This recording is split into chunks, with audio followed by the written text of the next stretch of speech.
How does this song make you feel?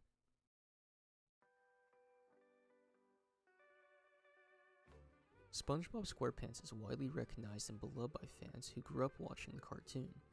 From the fun atmosphere to the ridiculous characters and goofy humor, SpongeBob is not shy of nostalgia and memorable aspects. Today I would like to specifically dive into the music in SpongeBob. In my opinion, SpongeBob has three main types of music, the first being sailor music, or sea songs, most notorious of which is Drunken Sailor.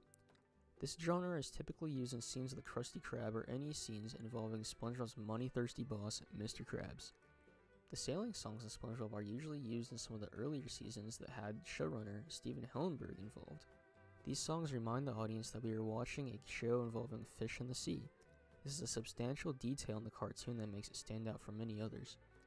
Most cartoons involve a human or animal on a land environment. SpongeBob, however, is unique in that it involves talking fish in a seemingly endless ocean. The second genre of music in SpongeBob is Hawaiian music. These fun songs are arguably the most recognizable part of the music library for the show.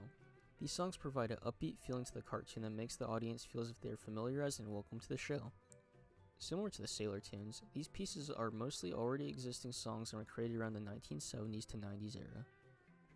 Finally, I have a third group of collective songs. They originally were created for SpongeBob or for his movies. These songs are always fun or have an interesting background. Loop De Loop, a song written for the episode Your Shoes Untied, was created by a band called Ween that helped inspire Stephen Hillenburg to create SpongeBob. The song is to help teach kids how to tie their shoes and ends the episode with Gary teaching SpongeBob how to tie his shoes. Very odd how Gary has so many hidden talents. Other songs included in this group would include any non-sailor or Hawaiian songs such as Grass Skirt Chase. To address the question I asked you at the beginning of this video, I want you to think about how you felt when hearing that song. If you grew up watching SpongeBob, you might have felt a sense of nostalgia or a vision of Bikini Bottom in your mind. The cause of this is likely classical conditioning. This is a psychological principle that explains how a neutral stimulus, such as hearing the song Sunny Samoa, makes you conditioned to a stimulus, such as smiling or thinking about SpongeBob. And that's just it. The music in SpongeBob is so recognizable to many of us that grew up with the cartoon, that hearing the music brings us back to a time we would go home from school and watch SpongeBob and his friends interact. Liminal images depict places that feel unsettling. Places that were likely once busy but now feel empty and abandoned. Likely you feel a bit creeped out or some sort of hard to explain emotion when viewing these photos. SpongeBob is no stranger to pausing or panning over deserted imagery. Think about some of the earlier seasons of SpongeBob. Many episodes have rooms that are shown to be empty or are about to have a character enter. These moments can be considered liminal imagery. Other liminal imagery in the cartoon can be when SpongeBob is out in the middle of nowhere, either on his own or with Sandy or Patrick. These moments can make SpongeBob or even you feel alone and slightly off. The pairing of music from the show's soundtrack with liminal images can create a sense of disconnect from how the cartoon usually feels.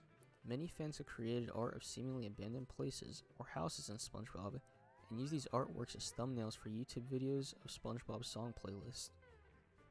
SpongeBob's older catalog of Hawaiian and sailor music creates a fun atmosphere while also introducing new songs for the cartoon. Thanks to Stephen Hillenburg, SpongeBob has so many unique aspects that make it rewatchable and fun to this day, the music being a huge part of that. Hey, I just want to thank you if you made it to the end of this video. I really appreciate you.